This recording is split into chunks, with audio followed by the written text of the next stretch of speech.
What's going on, guys? Welcome back to the Halloween Spooktacular. Today I'm going to be talking about World War Z. This came out in 2013 and stars Brad Pitt as a United Nations investigator during a pandemic of a zombie outbreak. I think that World War Z doesn't get talked about enough, and this is a big reason why I'm talking about it on this channel. I think that this is a fairly underrated movie. What I love about World War Z is that it just gets right into it. Within the first 5 minutes of the movie, the outbreak happens, and there's a couple of hints as to what it could be that are total misdirection.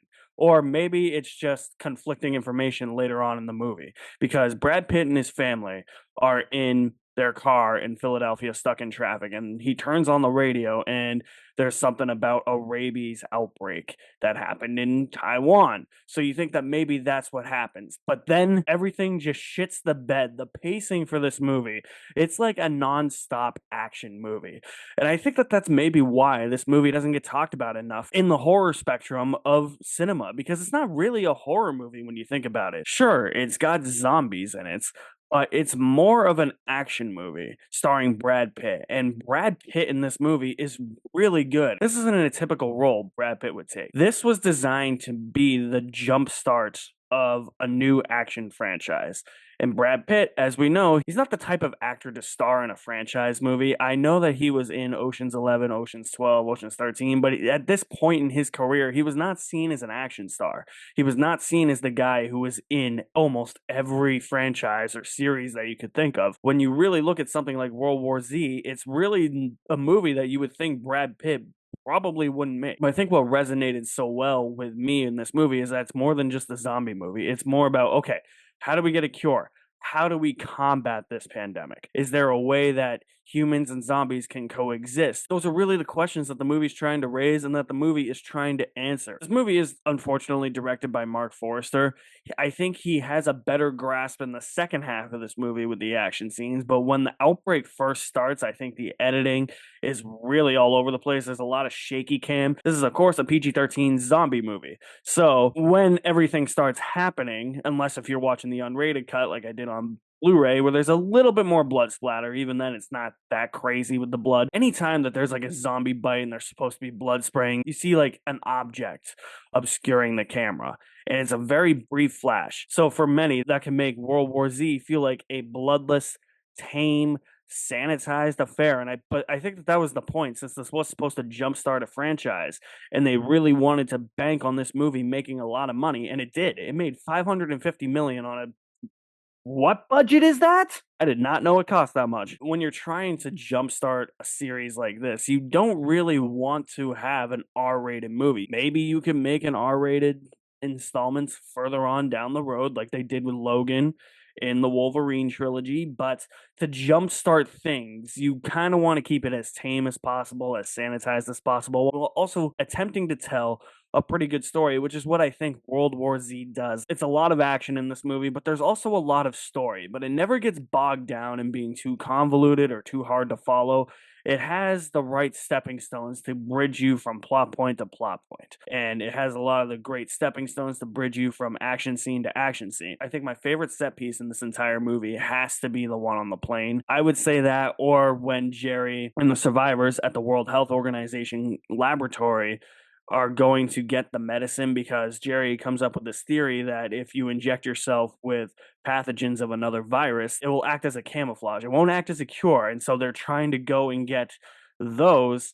And that entire third act in that is pretty intense too. But I think that those two are probably the standout action scenes of the movie. The one in Jerusalem is pretty good, but I remember thinking when they were first advertising this and the trailer first came out, I remember thinking, I'm not going to see that, because it was based on a book. It was one of those books that I had because everybody had. Everybody my age was into zombies because Call of Duty introduced zombies and World at War, and everybody was playing zombies on Call of Duty. So it was like, okay, you had World War Z and then The Survival Guide to the Zombie Apocalypse by Max Brooks, Mel Brooks' son. Those two books.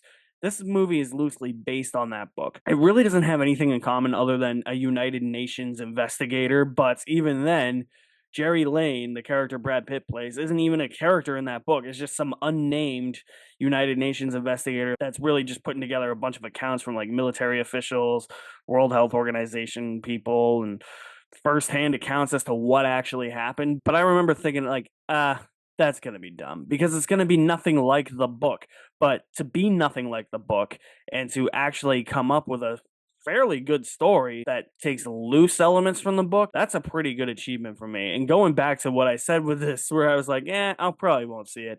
I always thought that scene in the trailer, because they showed in the trailer that the zombies climbing the wall in Jerusalem was stupid. And I still think it is kind of stupid that zombies would actually do that. But the rest of the movie surrounding it, despite some technical problems with the editing and some of the directing of the action scenes in the first half, because it's Mark Forster. We know how he directed Quantum of Solace, and it looks choppy as shit.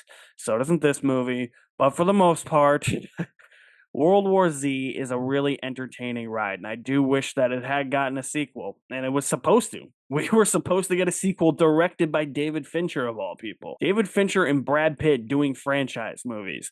Who would have thought? Who would have thought? What if we actually lived in that world?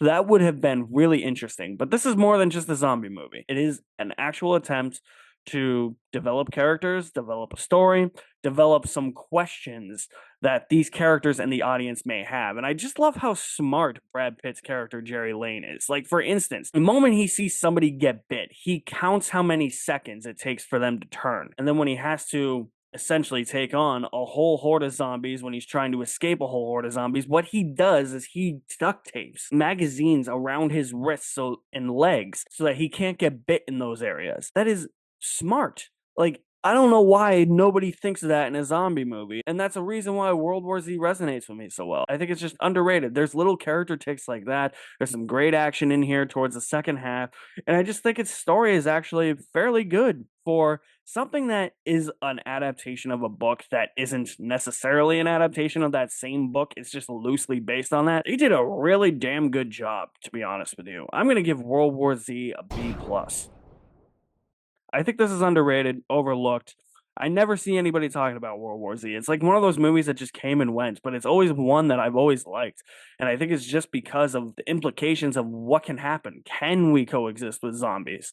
And yeah, this is an easy one to show people who don't like horror movies because it's a pretty bloodless affair. It's more than just a zombie movie. So if you guys have seen World War Z, I want to know what you think of it in the comment section below. I'll leave my link to my website in the description below as well. You guys are the best. Thank you for watching. My name is Alex Madden, and I'll see you at the movies somewhere.